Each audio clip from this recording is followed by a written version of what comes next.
Bueno, Mateo 5, seguimos con Mateo, el Evangelio de Mateo, y acabamos la ley, o Jesús y la ley, así como dice el subtítulo de nuestras Biblias, y vamos a entrar ahora a Jesús y la ira, ¿no? Entonces arrancamos con Mateo 5 del 21 al 26, vamos a ver si lo podemos ver estos versículos, y vamos a empezar con Andrea, que está apuntando la fecha y la cita.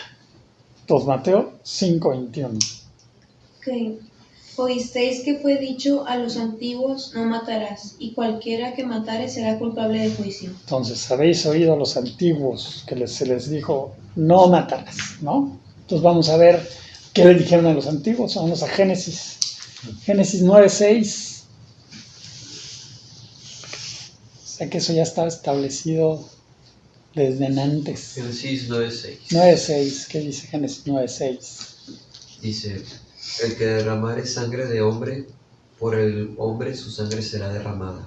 Okay. Porque a imagen de Dios es hecho el hombre. Ok, entonces, tal cual, si alguien mataba a alguien, ese tenía que ser muerto, igual, ¿no? O sea, tenías que pagar lo que habías hecho. Y luego lo establece ya, digamos, claramente o directamente en Éxodo 20:13, que bueno, son el núcleo de la ley, que son lo que conocemos como The Ten Commandments, ¿no? Díganlo en inglés porque mandamiento como que no se entiende. Commandment es orden, ¿no? Las 10 órdenes. No matarás. No matarás, ¿ok? Aquí el original es no cometerás homicidio, ¿ok? O sea, no habla de no matar, porque entonces el versículo anterior que leímos en Génesis estaría mal, ¿no? Sino está hablando de no cometerás homicidio, que es como lo describe Dios. Entonces, obviamente Jesús, lo que vamos a ver aquí, Jesús les dice, bueno, a ver, esto está escrito antes y antes perfectamente estaba claro, pero ahora lo voy a poner de una manera más entendible y más elevada y a un punto donde entendamos cuál es la raíz de este problema, ¿no? Entonces, Díganme. con eso de no cometerás homicidio, la parte de la pena de muerte sí es aceptada. Sí, claro. ¿Y cómo se maneja el tema de cuando se mata a un inocente en la pena de muerte? A un inocente en una pena O sea, de que no muerte. sea culpable realmente. Que pues me imagino que se haya pasado muchas veces. Bueno, tal vez haya pasado, pero cuando está bajo la guía de Dios, pues no. O simplemente hay No un se rato puede que dar. mata. Pero ya ves, las autoridades después no se mejor Hay eso. respeto. Digo, aquí nunca va a haber Aquí justicia. hasta ahorita no. Sí, obviamente aquí nunca va a haber No, justicia ya como tal, pero cuando está Dios detrás, o sea, todo lo que establece la ley establece que, por ejemplo, había las ciudades de refugio, había esta figura del vengador de la sangre, o sea, todo esto implicaba que Dios estaba detrás. Entonces, si ya el juicio establecía que la persona debía morir por lo que había hecho y era confirmado por Dios, pues morir, ¿no? Ahí no había alguien que fuera inocente y muriera.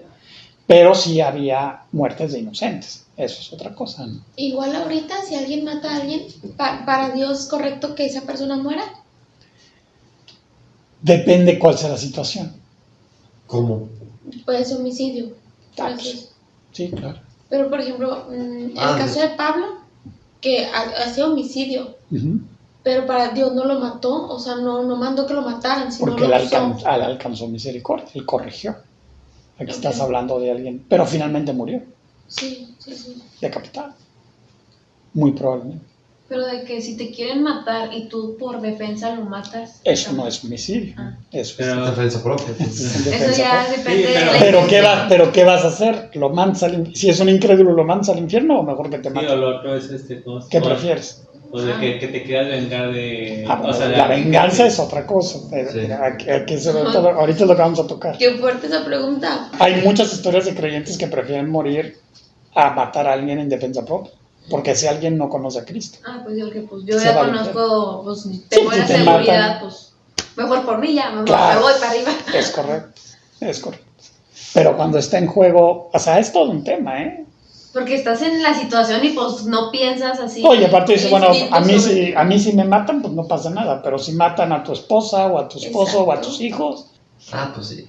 O sea, hay muchas cosas que debemos de analizar, por eso la circunstancia es diferente para cada quien, no es todos iguales, ¿no? O sea, tienes que tener mucha objetividad y mucha claridad, ¿no?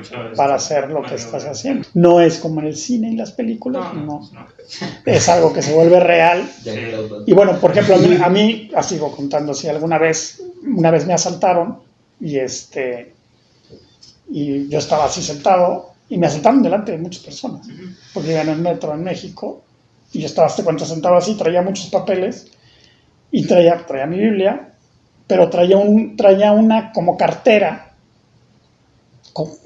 bueno, era como o sea, una cosa que parecía una chequera, ¿sí? No era una chequera, un talonario de no sé qué, pero era una chequera, entonces parecía como una chequera, y yo pienso que la persona pensó que era una chequera. Entonces yo estoy, hasta cuenta que yo estoy así, está lleno el metro, entonces está una persona aquí parada delante de mí, yo estoy así agachado, y nada más veo un cuchillo aquí, ¿no? Se me pone la mano con el cuchillo. Yo, acá. Y el cuate trae una gorra y unos lentes. Y me dice, dame esa chequera y lo que traes, ¿no? Entonces yo me le quedo viendo. Y dije, bueno. Y eran puras cosas del trabajo, porque yo andaba en cuestiones del trabajo y estaba yendo a unas cosas, a dejar unos papeles. Y entonces lo dije, o sea, yo en ese momento ni me asusté, ni grité, ni dije, bueno, esta persona se está yendo al infierno. Eso me pensé. Y entonces yo le dije, no traigo nada, pero yo era igual que tú. Yo era ladrón. Fue lo que le dije. O sea, la persona nunca pensó que alguien le fuera a contestar eso, ¿no? Y entonces quita el cuchillo y se arrodilla, así, ¡pras! Y me dice, ¿cómo fue eso? Entonces le dije, yo acepté a Cristo en mi corazón. Así ya lo tenía cara a cara, más que traía unos lentes oscuros. Y en eso se abre el metro, se abren las puertas del metro, llegamos de estación a estación, y se para y se sale corriendo, ¿no? Y en eso yo... sí, nomás, me bajó así, ¿no? Pero tú no sabes Dios lo que va a hacer en ese momento, ¿no?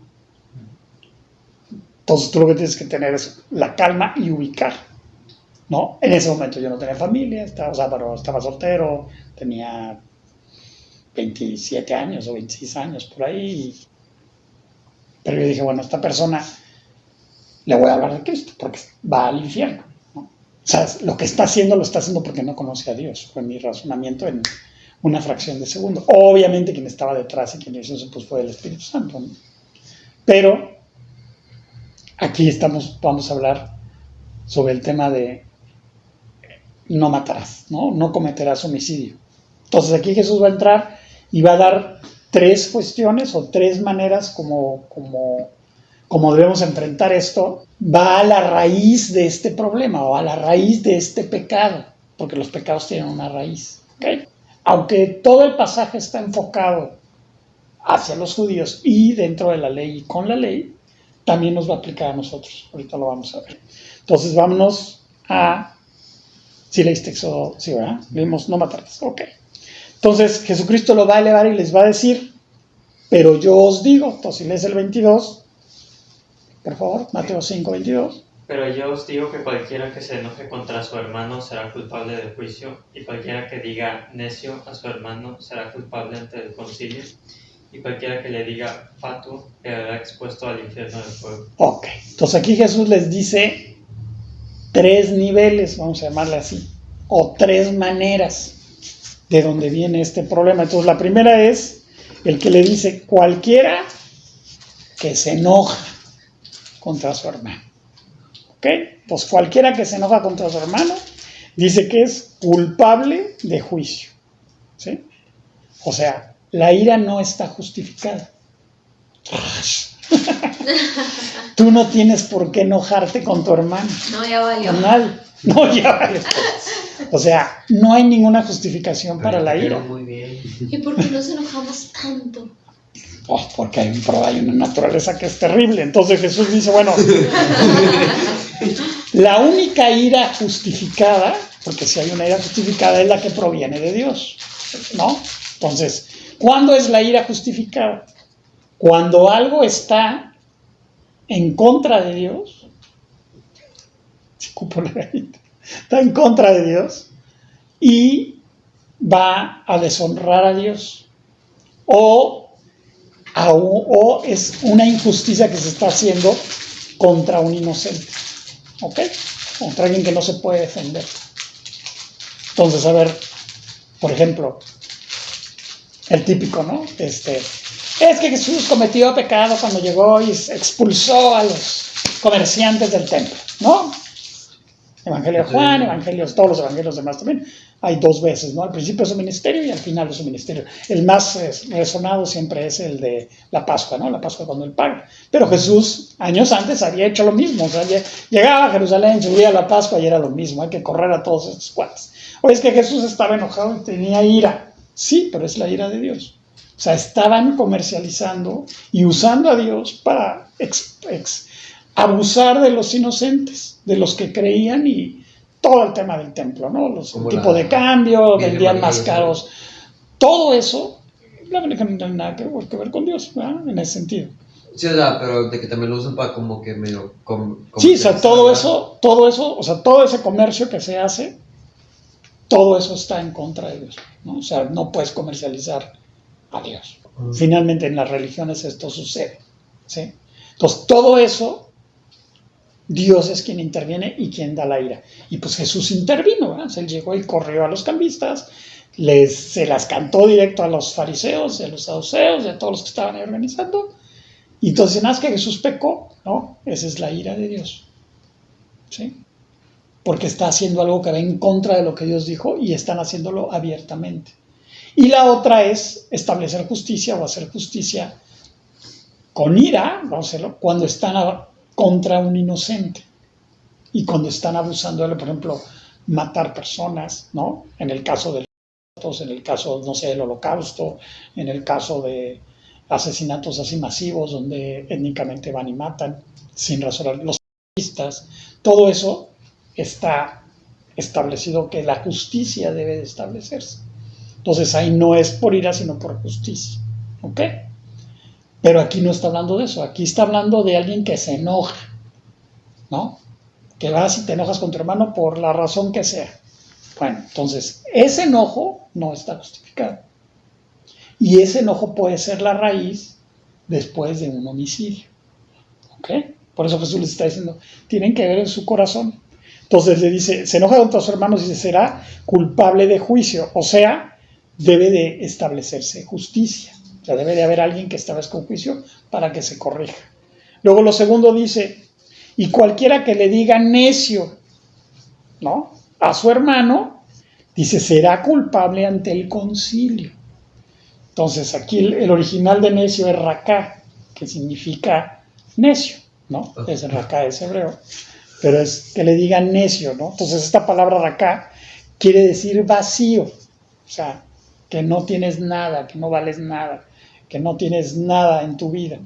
Entonces, esto será llevado a juicio, al alto juicio o al tribunal más alto que es el Sanedrín, ¿sí? O sea, con que tú insultes a tu hermano, debería ser llevado ante el juicio. Imagínate, hoy en día las personas hablan todo el tiempo con insultos. Pero la intención no, o sea, aquí habla de un insulto. O sea, ¿por qué? Porque si tú estás insultando a alguien, acá adentro están las semillas puestas para que un día que haya la oportunidad lo mates. Entonces, imagínate lo que genera un insulto hacia alguien, ¿ok? Entonces Jesús les está diciendo, no puedes hacer esto, ¿por qué? Porque estás estableciendo algo que en el futuro puede acabar en un homicidio. Y luego lo tercero le dice, y cualquiera que le diga fatuo, quedará expuesto al infierno de fuego. ¿No? Entonces vamos a ver qué es lo de fatuo. Fatuo quiere decir insensato, ¿sí? Pero en el sentido de estar deseando, o sea, eres un insensato, ya muérete. O sea, el sentido es ese que está usando aquí Jesús. O sea, es desearle la muerte a alguien. ¿Ok? Entonces, si le estás deseando la muerte a alguien, es porque en tu corazón tú ya lo mataste. ¿Por qué no?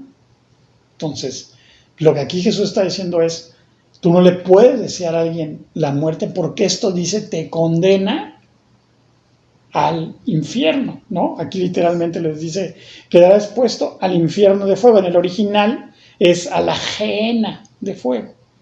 ¿Qué era la Gehenna? La Gehenna era el valle de Hinnom, ¿sí? Estaba fuera de Jerusalén y era un basurero donde se quemaba todos los desperdicios de la ciudad. Pero también se echaban ahí los cadáveres de los asesinos o de los que eran llevados a juicio y morían, y ahí se quemaban. Entonces, este era un ejemplo gráfico, digámoslo así, que Jesús continuamente usa para que entendieran lo que era el infierno. O sea, Jesús nunca le dice te vas a ir al infierno, le dice te vas a ir a la Gehenna, ¿sí? Porque eso en tu mente, si volteabas y veías ahí el cuerpo que se estaba quemando, y si lo entendías y olía espantoso, ¿no? Y todo el tiempo había este fuego continuo, porque toda la basura estaba siendo quemada ahí, y ahí aventaban los restos o los cadáveres de aquellos que, muchos de los que estaban crucificados, muchos de los que eran juzgados y que morían, ¿ok? Entonces Jesús usa estas tres, ¿cómo se llama? 3 puntos. Uno es que se enoje, que le diga necio o le desee la muerte, digámoslo así, ¿no? O sea, que se enoje, que lo insulte o que le desee la muerte. Entonces, ¿esto de qué nos habla? Nos habla de que sí hay niveles de maldad en este tema, ¿no? Y puede ir creciendo de uno a otro. A lo mejor primero te enojas, luego lo insultas, y luego ya le deseas la muerte y luego lo matas, ¿no? Eso es lo que pasa. Entonces Jesús dice, pues, no, es que yo nunca he matado a nadie, ¿no? Le pueden decir, sí, pero ¿qué? ¿Has insultado a alguien? ¿Te has enojado con tu hermano? ¿Le has deseado a alguien la muerte? Por ejemplo, Juan y Jacobo le dicen a Jesús, pues le bajamos, le decimos a Dios que le aviente unos rayos a los samaritanos, ¿no? Los matamos. Sí. Y Jesús le dice, no, ustedes no saben de qué espíritu son, o sea, cálmense. Y finalmente, esto es lo que hay en el corazón del hombre. Por eso Dios establece esto más. O sea, Jesús, vamos pues, o sea, no es que la ley estuviera mal y no definida, sino que la ley da el punto ya final, pero Jesús empieza a desglosar todo lo que provoca esto, ¿sí?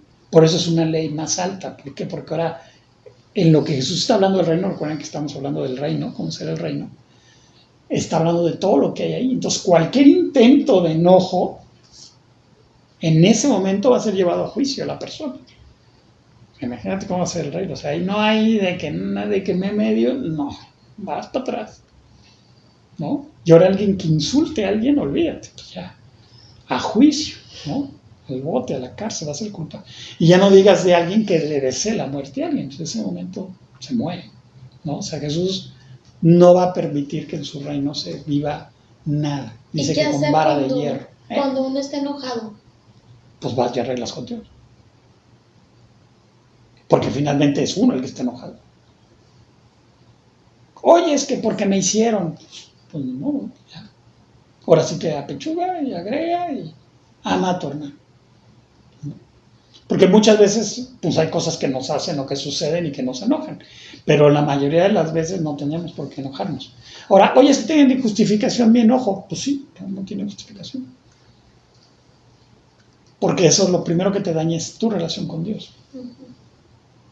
Entonces está diciendo, no, tenemos que arreglarlo desde el principio. Entonces, la ira contiene la semilla del homicidio, ¿no? Las palabras insultantes llevan la semilla del homicidio. Y bueno, si le anhelas el homicidio, pues ya, ahí está obvio, ¿eh? Ya se hizo árbol, ¿eh? Ya está dando fruto el tema, ¿no?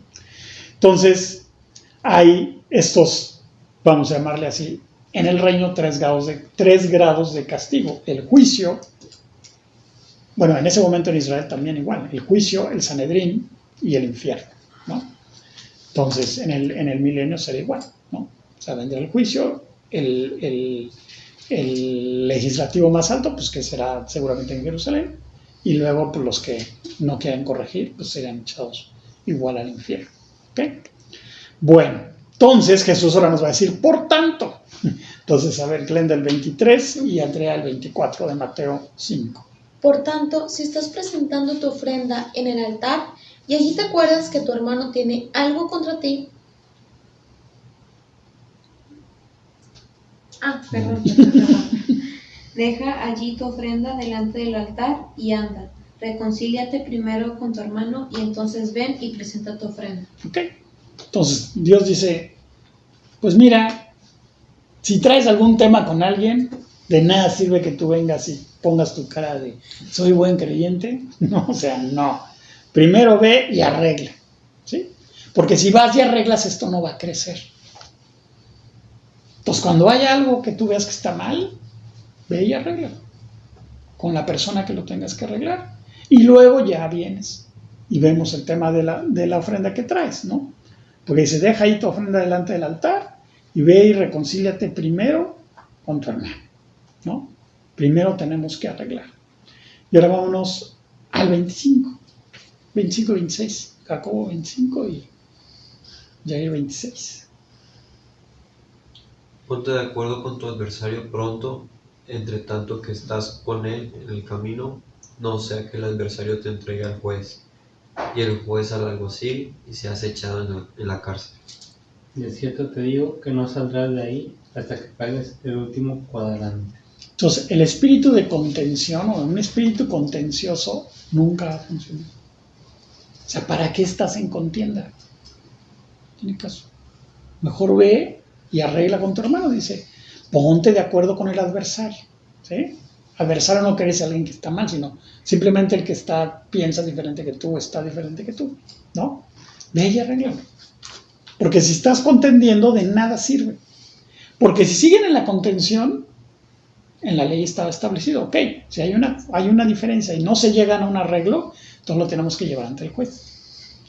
Y entonces dice Jesús, mira, delante del juez siempre vas a salir culpable porque siempre traes cola que te pisen y vas a ser echado en la cárcel y no vas a salir hasta que pagues todo. O sea, que es mejor que vayas y arregles a que tú digas que estás bien, ¿no? Porque normalmente no estamos bien, y más cuando estás enojado, ¿no? Porque aquí acuérdate que lo estamos viendo desde el entorno de la ira, ¿no? Del enojo, ¿sí? Porque obviamente tú tienes que defender lo correcto, ¿verdad? Obviamente, ¿no? Pero aquí no estamos hablando de alguien que está defendiendo lo correcto, estamos hablando de alguien que está enojado, ¿sí? Entonces, si estás enojado, arregla, ¿sí? Arregla con la persona con la que te enojaste para que no haya ninguna consecuencia, para que no tengas que ser llevado ante las autoridades, ¿no? Que es como ahorita, ¿no? Cualquier pleito que hay, pues meten los abogados y ¡ay! Se vuelve un problema y años de pleito y cientos, miles de pesos. Y nadie sale contento, ni nada se arregla nada. Cuando todo empezó con un pequeño enojo, bueno, no pequeño, con un enojo que se pudo haber arreglado sin problema, ¿no? Entonces, eso es algo que tenemos que hacer. Nunca dejemos que crezca un enojo. Al contrario, ponerme de acuerdo. Y es más, es mejor que sufras la pérdida a que siga el enojo. Yo muchas veces he dicho, mira, ya no te preocupes, no pasa nada, ya.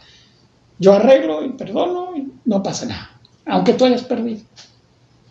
Me acuerdo el primer negocio que tuve, el tercero. El primero como creyente, el segundo como creyente y fue un fracaso. Y el tercero ya como creyente, que entonces ya yo fui y pregunté, oye, ¿cómo ves? Le dije a mi pastor, ¿cómo ves esto? Me dijo, o sea, está bien, pero ¿estás dispuesto a perder ese dinero? Yo dije, oye, chale. Dije, ok, si estás dispuesto a perder el dinero, dalo por perdido. Si sale el negocio, muy bien. Y si no sale, pues ya perdiste ese dinero. ¿Estás dispuesto a perder? No, pues sí, ya. Entonces todo eso fue padrísimo. ¿Por qué? Porque pues, el negocio empezó muy bien y luego fracasó, luego fue un rollo. Y yo me pude haber enrollado con la persona que hizo lo que estaba, porque lo hizo mal, ¿no? Hizo cosas muy mal. Yo le dije, mira, yo no tengo ningún tema. Desde el primer día que te di el dinero para el negocio, yo ya sabía que ese dinero ya estaba perdido, ¿no? Lástima que no salió el negocio, ¿verdad? Pero yo no tengo nada contra eso, ¿sí? Pero eso yo lo decidí desde antes de empezar, ¿sí? No ahí ya sobre el tema, ¿no? Y yo le expliqué, le dije, mira, esto está así, hiciste esto así, no era lo correcto, tú y yo quedamos en esto y lo hiciste esto. Pero, pues, si no lo quieres arreglar, yo no tengo problema, ¿no? Entonces yo fui con mi adversario, dije, yo no tengo tema, ya. No lo metí a juicio, ni me fui a pelear. ¿Para qué? Yo prefiero estar en paz y vivir la vida en paz, ¿no? Oye, ¿qué dinero te hace falta? Pues entonces no le entres. No es el tiempo de hacer ese negocio, ¿verdad? Porque pues si es todo tu capital y vas a invertir todo ahí y vas a poner en riesgo a tu familia, o sea, ¿para qué te metes a hacer ese negocio? ¿Verdad? O sea, tienes que pensar las cosas, ¿no? ¿Por qué? Pues porque todo negocio implica un riesgo, ¿no? Puedes perder, puede salir bien, puede tardar en dar frutos, puede ser muy bueno, o sea, finalmente es un negocio, ¿no? Entonces tú tienes que no enojarte, ¿no? Desde antes, para que no haya problema de lo que pueda suceder, ¿ok? Entonces, bueno, Jesús les dice eso a los apóstoles. Entonces, si te arrepientes, el pecado no te va a alcanzar, o sea, el enojo se va a quitar, no va a haber consecuencia y no tendrás que pagar nada, ¿no? Simplemente arreglas y ya queda, se borra, porque al momento que tú perdonas, se borra. Es perdonar. No, lo perdono, pero no lo vuelvo a ver, ¿no? Me acuerdo que esta persona le dije, no, pero tú no vas a dejar de ir al estudio, ¿eh? Dejó de ir al estudio. O sea, tristemente, se apartó. Pero él no quiso arreglar. Bueno, pues vamos a dar gracias. Padre, te damos gracias por este tiempo, gracias por tu amor, tu misericordia y el cuidado que tienes por nuestras vidas, Señor. Te pedimos que tú nos guardes, nos alientes a ir para ti, nos fortalezcas con tu gracia y nos llenes de tu Espíritu Santo. Nos des una buena semana, Señor, nos guardes y nos uses. Gracias por este hogar que nos recibe, gracias por el cuidado que tienes por cada uno de nosotros, Señor. Te pedimos por nuestros maestros de Biblia, nuestros condiscípulos, nuestros discípulos, Señor, que tú sigas buscándolos, Señor, y también los que vienen hacia adelante, que tú los traigas en su tiempo. Te lo pedimos, Padre, en nombre de Cristo Jesús. Amén.